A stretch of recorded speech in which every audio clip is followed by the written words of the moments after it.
our fifth Sunday of the collection of thoughts about faith, about rekindling faith. It's already fifth Sunday right now.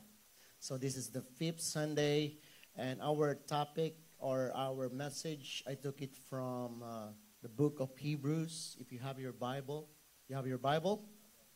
If you don't have the Bible, we have a Bible here. So in the book of Hebrews chapter 12, verse 1 to 3, I'm reading in NIV version. All right? So you ready? Tell me when you are ready.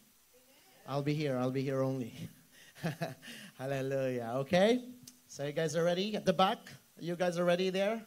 Amen. So let me read in NIV version.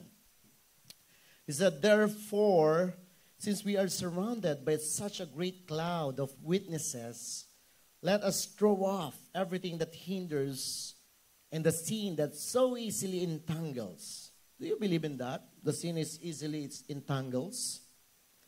Only 3 people believe? Okay. And let us run with perseverance the race marked out for us. Verse 2, fixing our eyes on Jesus, the pioneer and the perfecter of faith. For the joy set before him, he endured the cross, scorning its shame, and sat down at the right hand of the throne of God. Verse 3, last verse. Consider him who endured such opposition from sinners, so that you will not grow weary and lose heart. Amen. Can we close our eyes and bow our head? Let's pray. Heavenly Father, we come before you today, Lord God, to know you more, Lord. To learn from your word, oh God. And Lord, this morning I pray, Lord God, continue to work to your people right now. As we open our hearts, Lord, I pray, let the spirit of understanding be upon in this place, Lord God. And as we learn, Lord God, right now, I pray, Lord, we are going to rest in your presence. And I rebuke any work schemes of the enemy in this place, any distraction, any unbelief, Lord. I pray, Lord God, give us the heart who is ready to listen, who is open, who is humble, Lord God, and ready to learn and to know you more. So I pray, Lord God, that the word that we are going to receive is not just only the information, Lord God, but it is a revelation that will lead to transformation of our lives, oh God. Lord, continue to station your angel in the 4 corners of this room, oh God. Just captive all the wandering thoughts, Lord God. And give us peace, joy, calmness in this place, Lord God. Lord, use me as your vessel once again this morning. And all the words that it will be released today, Lord God, it will not come back to you without fulfilling the purpose, Lord God. And Lord, as we reach the final stretch of our series this Sunday, Lord God, I pray that we may, Lord, receive and practice whatever we learn for the last 5 weeks, Lord God. Lord, thank you. We honor you in this place. In Jesus' mighty name. And everybody said? Amen. So I titled my message this morning, The Faith that Finishes. Amen. The faith that finishes. Who wants to have faith that finishes? Right? Because I believe we live in a world, or we live in a generation that starts fast but often quits early. Agree? We live in that generations that we start fast, but we tend to quit early. We start the year with goals. full of goals. This is what we are going to do. I have the dreams to fulfill it, right? I have the resolution. But by the middle of the journey, discouragement creeps in. And you started to lose your focus and goal. You know what? The same thing in our faith, right? Many begins their walk with Jesus full of fire. Amen? We started full of fire. Do you remember the time when you accepted Jesus Christ as your Lord and Savior? You were very on fire. But when trials come, disappointments come, right? And distraction comes, then your fire is started to fade. Right? Yet the Bible reminds us that the Christian life is not a sprint. Do you know that?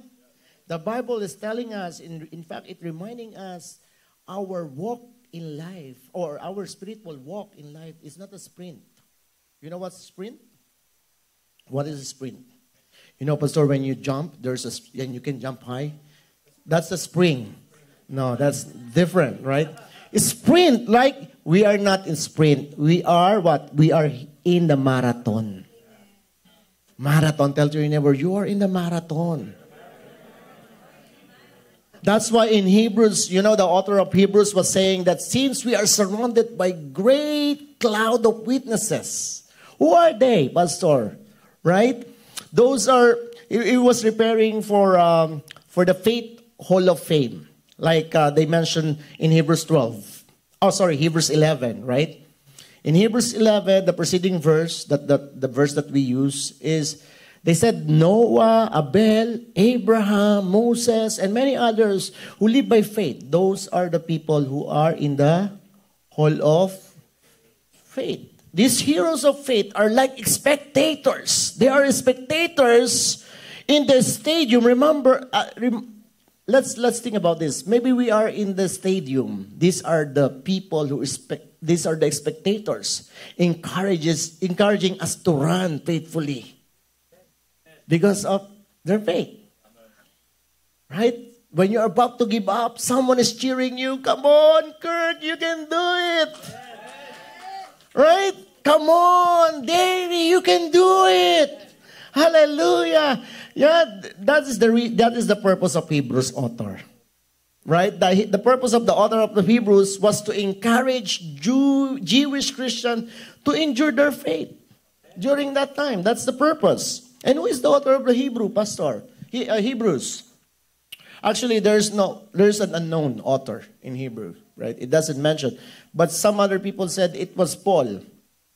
But if you're going to read, and if you read, and also according to the scholar, he said that is not the style of Paul. So maybe that was not Paul, right? Amen. And it was likely a Jewish Christian during that time, a leader. He was also a leader close to the apostles. So what is the goal, Pastor? So the main goal of this, Hebrews author was to encourage Jewish Christians to endure their faith. Right? We must endure our faith. Right? To strengthen and encourage them to recognize Jesus as their ultimate example and source of strength. Agree? Do you still follow? Amen. Because as we all know that Christian life is a race of endurance. Do you know that? It's a race of endurance. So we must run faithfully by how? By fixing our eyes on Jesus. This is very important. You have to fix your eyes to Jesus, not to your neighbor. Right? Because that is only human. You must fix your eyes on Jesus. Why? Who finished his race with joy despite his suffering. Remember? He finished his race despite of his suffering. And Hebrews chapter 12 verse 1, we have 3 points only that I seen or we're going to study here in Hebrews chapter 12, right? There are 3 points. The first one, he said, let us throw off everything that hinders and the sin that so easily entangles. So number 1, we must lay aside what slows you down. Let me say that again. We must lay aside what slows you down. Because I believe faith cannot flourish when your heart is heavy with distractions. Agree? Your faith will not flourish, that is for sure, when you are what? Distracted. If your heart is heavy, full of distraction, full of guilt, and full of worldly attachment, then your faith cannot grow. That is true. Some weights aren't sinful, that is for sure, but they slow us down also. So I have a dream. Yes, it's not simple to have a dream, to plan. But maybe you are focusing too much to that plan than to Jesus. You were very distracted, so that's why it makes you slow down. Right? When you let go of what holds you back, you'll move forward with freedom and focus. And you must let go. Tell to your neighbor, you must let go what holds you back. Amen? How many of you are able to, to track that whenever you are distracted, you lose focus? You cannot achieve something. Even when you are at work, right? When you are distracted, I cannot focus, pastor. Or not pastor, I'm not in the office, in your office, right? Sometimes when you're doing like statement, like when you are in accounting firm, right? What will happen if you are distracted? Oh, I should put that number in debit. Or not pastor, my manager, because you were distracted, you add another 0. Right? That person also only will receive $500, but you were distracted that time, you put another 0. Thank you, Lord. But he put that in the first desk value, not at the back, right? 0.5, hallelujah. Imagine. If Jesus were distracted during the time when Satan tempted him, right? It would not turn out good during that time. Do you still remember the first testing? One of the temptation, if I remember correctly, was to turn stone into bread. Right? So Satan knows that Jesus was hungry. Are you hungry? Or angry? Satan knows that Jesus was hungry during that time because he just finished what? The fast. 40 days fasting, right? Do you know the story? So he was finished the fast, so he was very hungry, and all of a sudden Satan showed up and he said in Matthew chapter 2, verse 4. Chapter 4, verse 2 to 4. So you could follow me. Let's flash this verse. He said, after fasting for 40 days and 40 nights, he was what?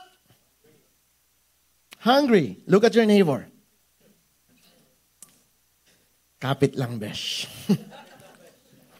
Verse 3. The tempter came to him and said, if you are the Son of God, this is the first temptation, tell these stones to become bread.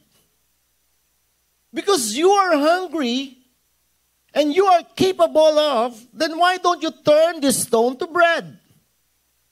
And Jesus answered, it is written, man shall not live on bread alone, but on every word that comes from the mouth of God. So I was thinking, Satan tempted Jesus to use his divine power for his own comfort during that time, right? The first temptation was Satan tempted Jesus like questioning the divine power of Jesus, right? To turn two stones into bread and satisfy his hunger. Right? If you are God, why don't you turn these stones to bread so you could eat? Right? To satisfy his hunger apart from the Father's will. But let me tell you, that is not the Father's will. He could do that during the time, but that was not the Father's will. Yes, he was hungry, but he refused to feed himself in the wrong way. Did you get that? He needs that because he was very hungry. But he refused to feed himself in the wrong way. I think for me that is a very good example for killing the flesh. You are hungry. Yes, but I will not feed myself in the wrong way. Right? He chose obedience over appetite. Agree? He chose obedience over appetite, showing us that absolute satisfaction comes from trusting comes from trusting God's provisions rather than taking matters into our own hands. Did you get it? So that moment reveals a powerful truth. You want to know what? You want to know what? Only Kirk? I'll tell you a secret. Okay, Kirk? Okay, later on after the service, approach me. Only Kirk wants to know the powerful truth? Do you know the powerful truth? Do you want to know? Convince me one more time. Do you want to know the powerful truth? Right? Not everything that feels necessary is genuinely beneficial.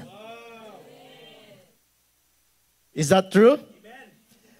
Not everything that feels necessary, this is necessary, Pastor. Yes, that is necessary, but it doesn't mean that is genuinely beneficial. During that time, bread is necessary for Jesus, isn't it? Because he was hungry. But there's no benefits of doing that. There was no benefits during that time. Said the enemy still uses the same tactic today. What do you mean? Appealing to our immediate needs and desire to make us forget eternal values. Right? He will throw you. You need this. Take it. It's free. But let me ask you, is that the will and way of God? Hello? Well, Pastor, I want to understand. You told us that Satan is still using the same tactics. Do you still remember Esau? Esau. In Tagalog, Esau. You know Esau? But they pronounce in here in America, Esau. Esau, dalawa, tatlo, that's one? No. Remember that? Esau, during that time, listen to me, he traded his birthright for a single meal. Did you remember that? Because he was hungry. He traded his birthright for a single meal. Is that the same tactic? Right? What seemed urgent in the moment cost him something priceless. Sometimes don't trade your birthright. Tell to your neighbor, don't trade your birthright because you were hungry. Not because you are hungry, you will trade your birthright. Hello? Amen.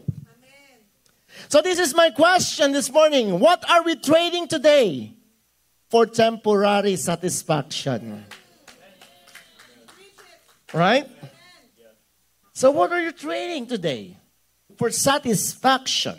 For temporary satisfaction. Let me say that again. For temporary satisfaction. Right? Look at Jesus. He knows he was unfocused during that time.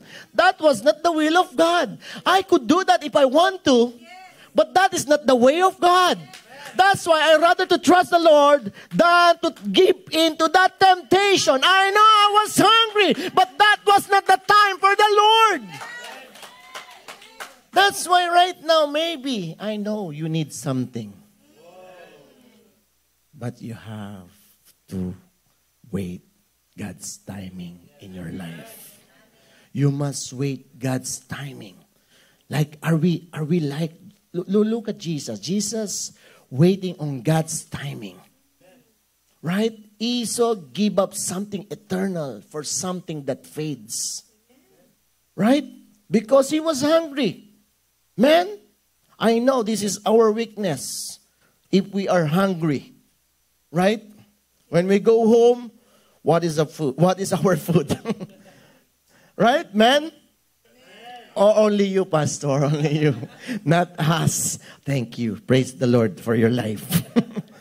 Hallelujah. So I believe the wise choose obedience over impulse. Let me say that again. If you want to become wise, choose obedience over impulse. Amen? Because what God provides in His time will always be better than what the enemy offers in ours right now. In ours, right? You have to wait. Tell your neighbor, you have to wait. It doesn't mean you need it now. Then, if the world is trying to lure you, you will give in. It doesn't mean you are 45 years old and you don't have partner yet. And the enemy is trying to lure you, then you will dive in. Oh, this is my chance, Pastor. Oh no, Pastor, he's very handsome. He has 6 packs at the back, not in the front. Hallelujah, right?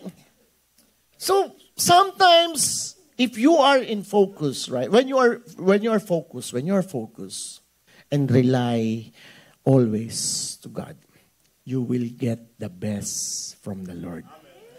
Tell you, don't settle for less.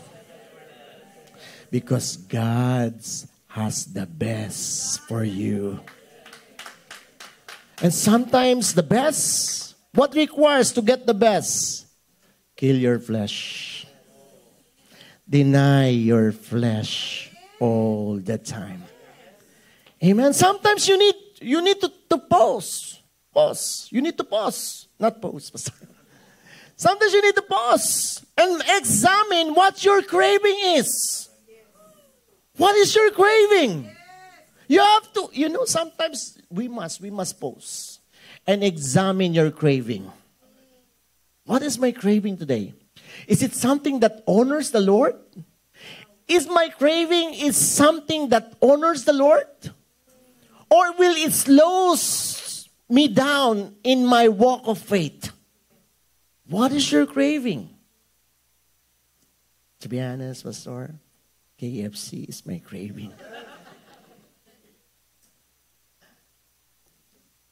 Jollibee. Or maybe my craving is to play golf virtually. Someone went last night. No one invited me. No, I'm just kidding. Hallelujah. Too often our appetite drives our decision rather than God's wisdom guiding us. Your appetite drives, control your decision in life.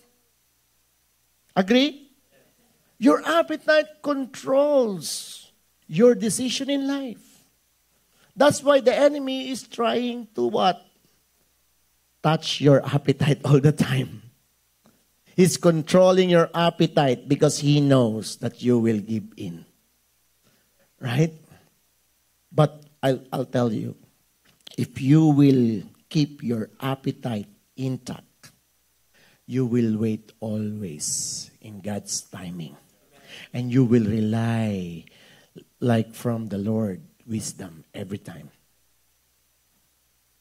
And if we are not going to do this, if we are if we are going to follow our flesh, this is what happened. Can we flash that video? Are you ready for the video? Yeah. Just only I think 5 seconds. But I'm not sure if you can relate here. Let's flash.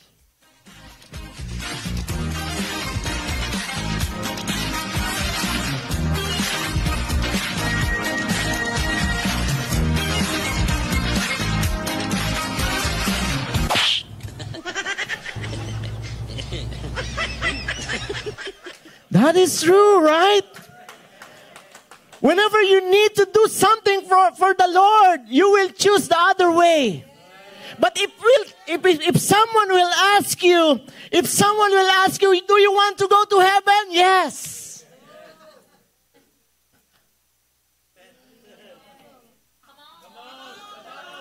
What are you going to choose? Bible study or your party time? Party time, of course.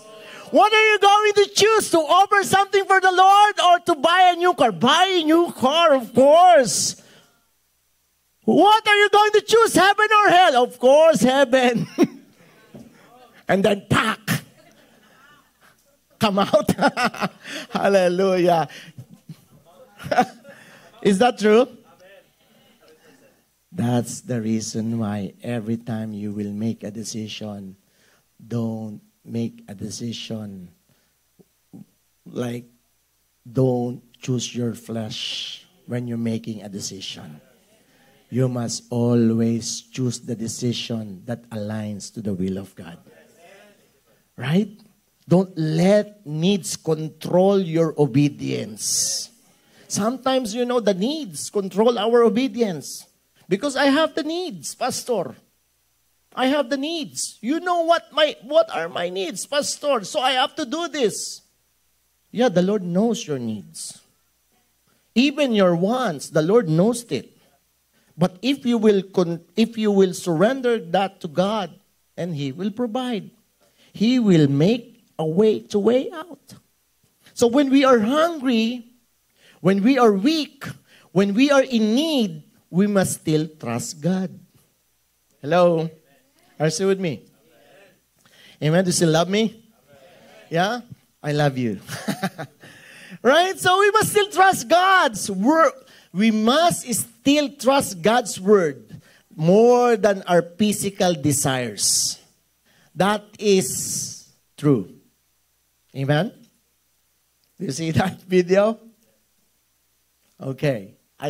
You must identify the weights in your life all the time. Amen? Maybe bitterness is my weight. Maybe comparison. That's the reason why, Pastor. That is my motivation every day. My neighbor. I compare my life to my neighbor. He works every day, almost every day. That's why he has a sports car. So I might work as well. So I will have car, not sports car. You have to identify the weights in your heart. Maybe your bitterness, I don't know. Maybe you love to compare yourself. Or maybe you are overcommitment.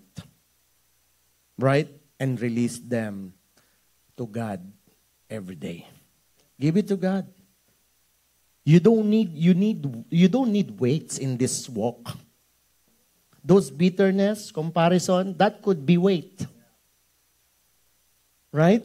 The reason why your walk slows you down because of the weight that you are carrying right now. Maybe traumatic experience from the past. That's why in our encounter, I recommend that. Why? So in our encounter, you will experience freedom there. And you will know that, there is something like that. There is something called generational curse. I didn't know that. That's why if I'm going to trace my family, bloodline, there was something happening like every generation. That is what you call generational curse. And in our encounter, I will not tell you that now. I will hold my mouth. We will have encounter this coming March.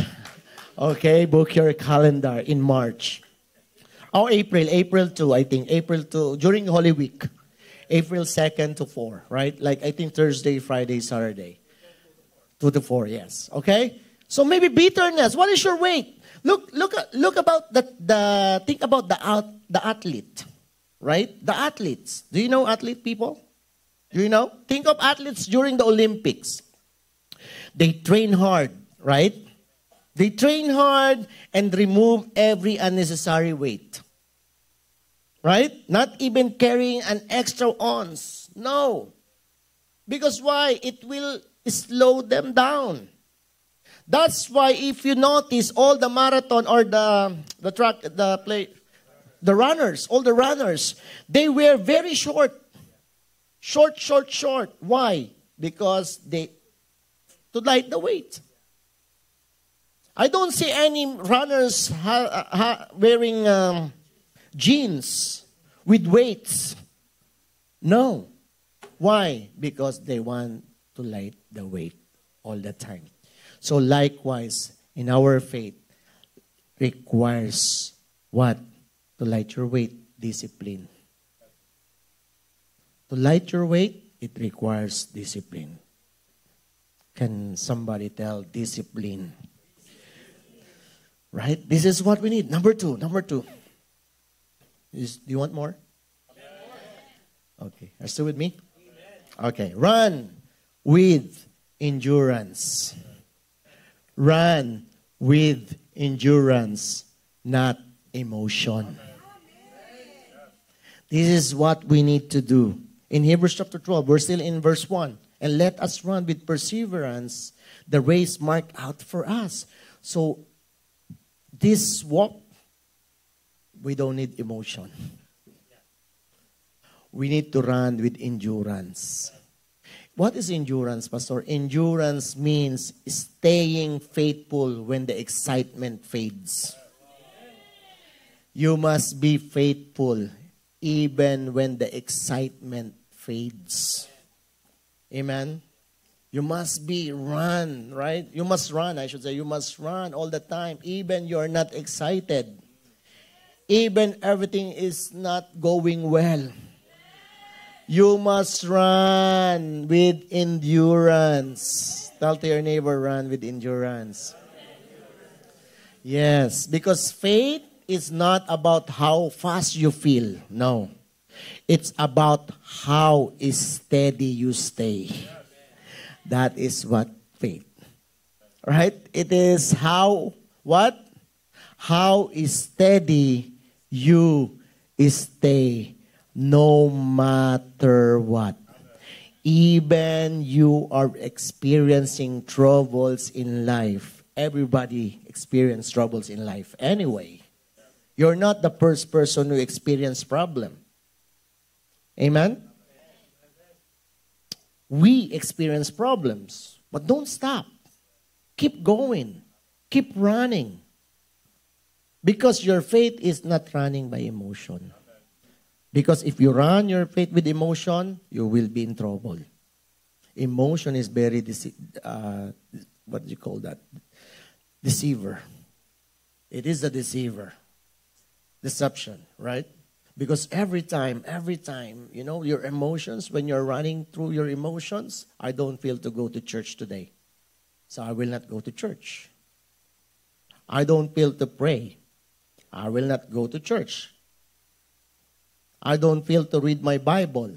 Then I will not read my Bible.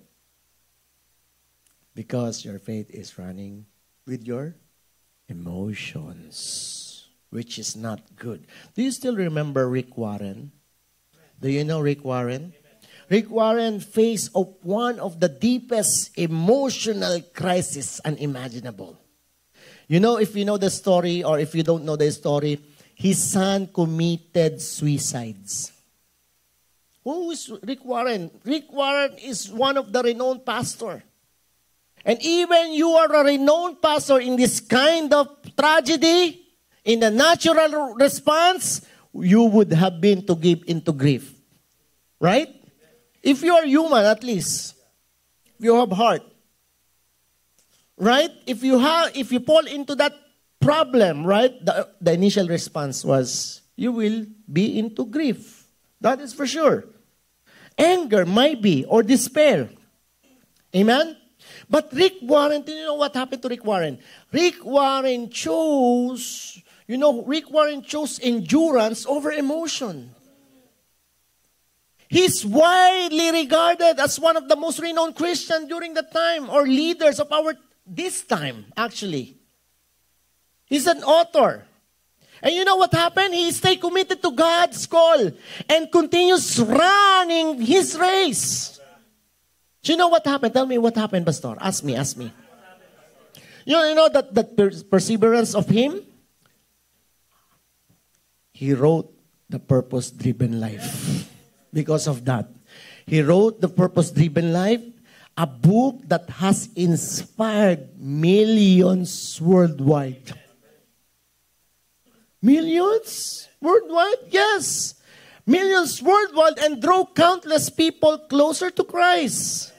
Amen. So, for me, his story shows us that enduring through pain without letting emotions dictate our next step can result in God's greater purpose being fulfilled, not just in our lives, no, but in the lives of other people as well. That's why if you will continue, if you will endure your faith, that's not only for you. That is also for those people who surrounded you. Your family, right? Your friends, your workmate. Right? So when you endure it, your faith grows deeper. How many of you believe in that? When you endure the pain, your faith grows deeper. Amen? Your faith grows deeper, not weaker. You must endure the pain. Tell your neighbor, endure the pain. Because I believe God shapes our character in a long run. Let me say that again. Our God, shapes our character in a long run, not in the shortcut. Agree? That's why we run, right? For example, we never stop running since then. Then you can see the progress in your life. You can see the changes, right? You cannot tell me that, Pastor, I surrendered my life to God, to Jesus yesterday. Look at me now. As time goes by, right, the Lord will help you to change you. He will change you day by day. Not just only today. Day by day. Tell me, day by day. You know what? I remember 3 years ago, I think during the time of COVID, the last hit of COVID, 2012. Oh, 2022, I should say. 2022, 3 years ago, I lost my younger brother to COVID-19. And it was, hard for me. It was one of the hardest moments in my life. During that time, we're just recently, we're just starting the church, right? Planting the church. And if I had let the pain shake my faith during that time, I would not be standing here with you today. I would not be able to fulfill the purpose of God has called me to. I believe losing loved one is never easy. Trust me.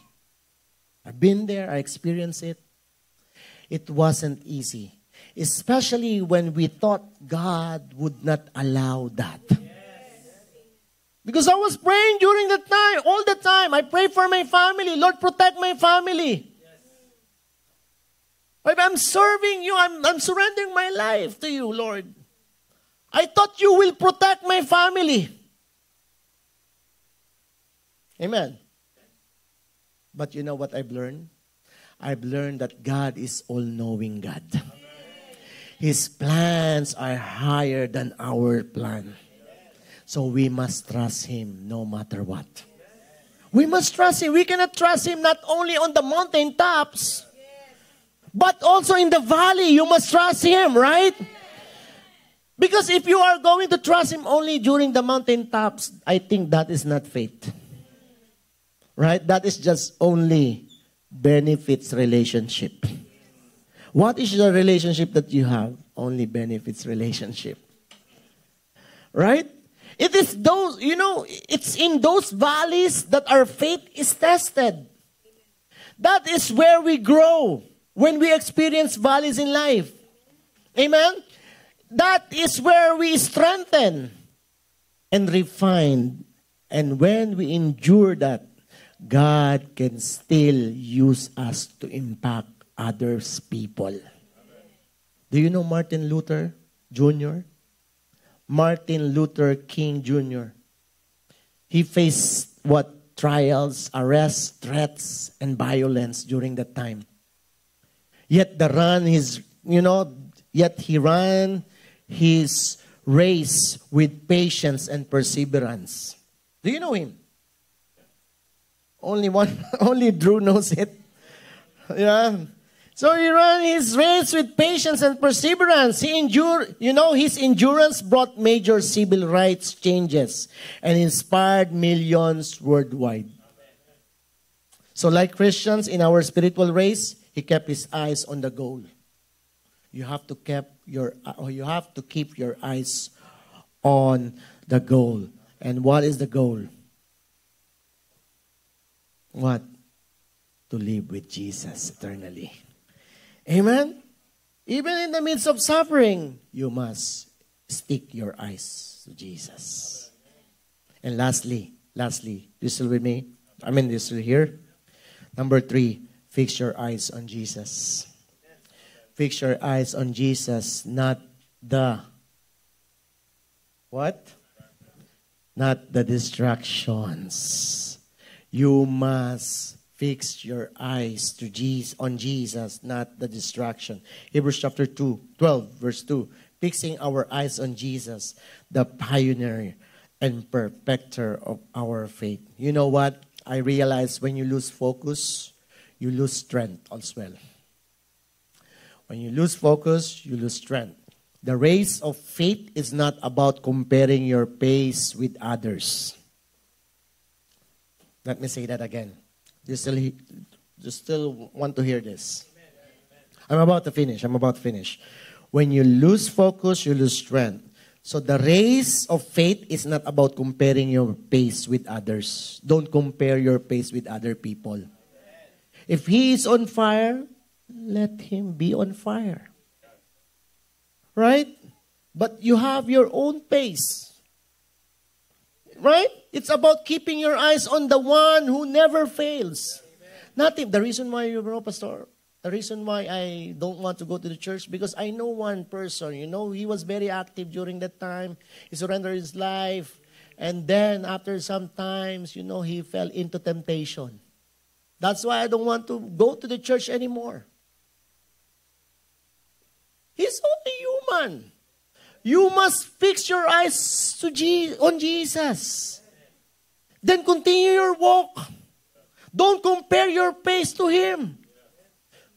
It doesn't mean that he fall into temptation. You will be tempted also. That is your choice.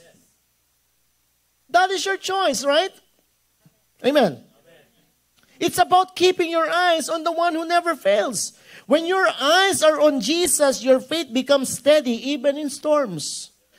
Yes, everyone is experiencing storms, but when you fix your eyes on Jesus, it's okay. You will survive. Amen? You still follow? Tracking so far? Give me 5 more minutes if that is okay. Is it okay? 5 more minutes for my introduction and about to start with the main course. Remember, you have to keep your eyes on Jesus. Take time each day to refocus what? Through prayer. Each day, refocus through your prayer. Refocus to your worship and reading God's Word. When you do, you begin to see Jesus as bigger than your worries. That's important, right? You must see Jesus bigger than your stress. You must see Jesus bigger than challenges you're facing right now. Right? Keep moving forward. Tell your neighbor, keep moving forward. And who has your attention right now? Your problem or your Savior? It's up to you. This is my question. Remember, do you still remember Peter? Walk on water? When Peter walked on water in Matthew 14, the moment he took his eyes off Jesus and look at the waves, look at the credit cards, look at the bills, look at your status, visa status, he began to sink. Right? He began to sink. The moment he was able to walk, because his focus was on Jesus. But the waves and the winds distracted him, and the fear kicked in. And then he started to sink. Do you know the song Umbap? Umbap. The choreographer of that is Peter. That's for your eyes only. Right? Peter walked on water. You know, in today's world, distractions are like waves. Social media. Right? Did you see your friend? Yes, he has a new car. Oh, how come?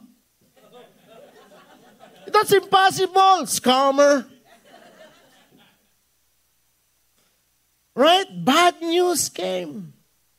There's a lot of distraction in social media.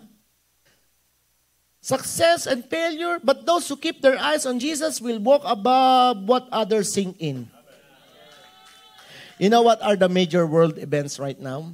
If you're following the news, in the Philippines, there is actually ongoing territorial dispute between China and the Philippines.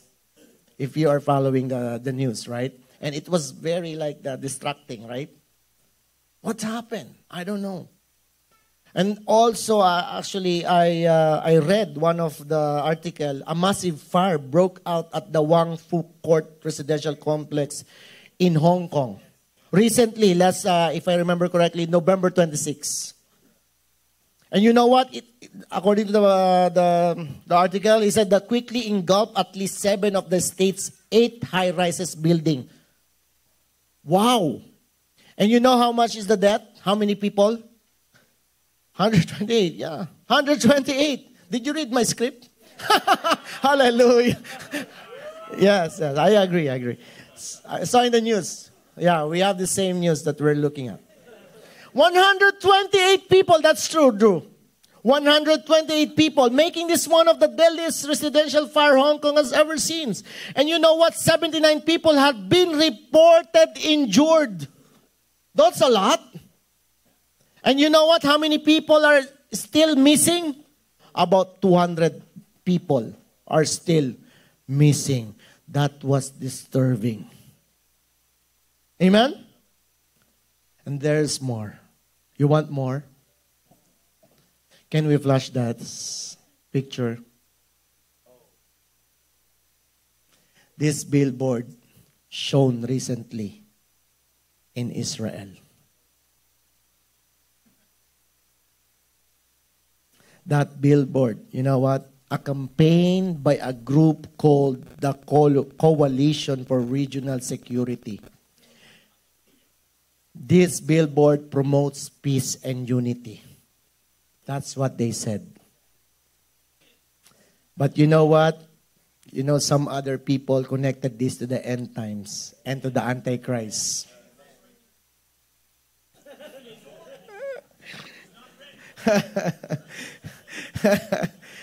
Where, Pastor? Revelation 13 and Daniel chapter 9. You just read about that. They talk about the world leader. And that Lord leader is the Antichrist. Who will rise to power and broker and temporary peace among the nation. I'll give you the verse there. 1 Thessalonians chapter 5 verse 3. It said, while people are saying peace and safety, destruction will come on them suddenly, as labor pains on pregnant women, and they will not escape. Initially, they will promote peace, security, one world government. But the real thing is Antichrist is coming. Once the peace and security will be proclaimed, but sudden destruction comes. You know, the billboard's message, I should say, could illustrate how the world may be persuaded by leaders promising peace as the scripture associates with the Antichrist's deceptive rise. So it is coming. That's my question. Are you ready? Amen? This is reality.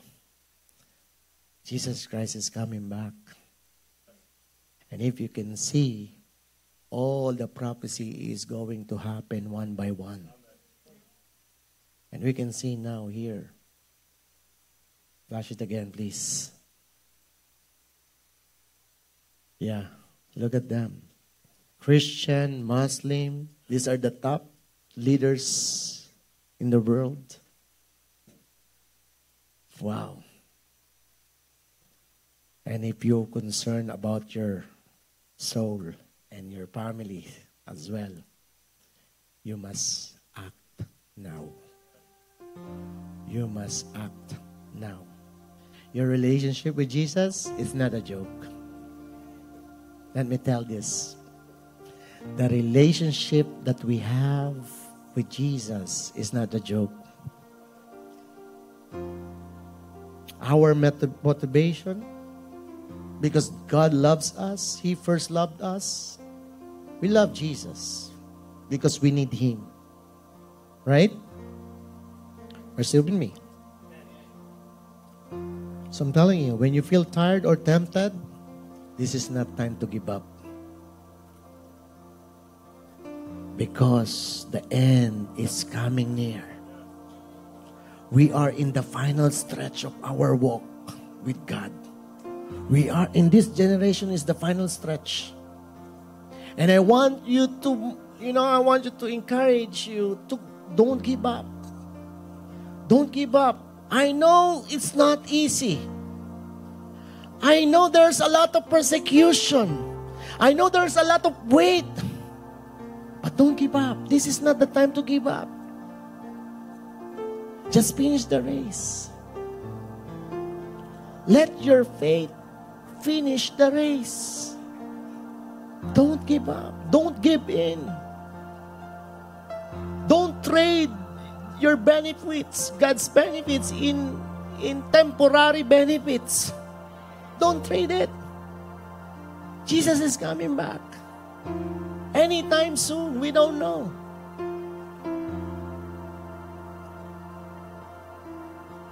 Red Heifer is there already. They're about to do the third temple. If you know, if you're aware. Not, the reason why I'm saying this, because I want you to open your eyes. I want you to open your eyes so you will able to see what God wants you to see. That He is coming back very, very soon. Don't play with your faith. Don't play with your faith. Jesus is a real deal. He is serious. Amen? So you know what, kapatid? Your race of faith is not about perfection. No, it's not about perfection. Nobody's perfect. Agree? Nobody's perfect. It's not about perfection. It's about perseverance. Keep going. Keep moving. God is not just looking for fast starters. He was not looking for first starters, no. He was looking to faithful finishers. When you feel tired or tempted to give up, let me tell you this. Remember, Jesus did not quit on you. Right? He finished the race. He endured the cross. Right? And now gave you the strength to do the same. Can we all stand up? Yes, Lord. Don't give up. Tell your neighbor, don't give up. Not yet. Not yet. This is not the time. Come on, find another neighbor. Don't give up. Welcome to Jesus Reigns Forever Church, New Brunswick. My name is Francis, and this is my wife, Roxanne. And wherever you are watching right now, we are so glad that you found yourself here We got so many different videos here that will encourage and empower you, including our worship services. And if you think you are being blessed in our channel or social media page and you wanted to connect, please hit subscribe or follow button. We'd love to get to know you a little bit better. And we pray wherever you are watching from, you will experience and encounter the presence of God right where you are. Stay connected and be blessed.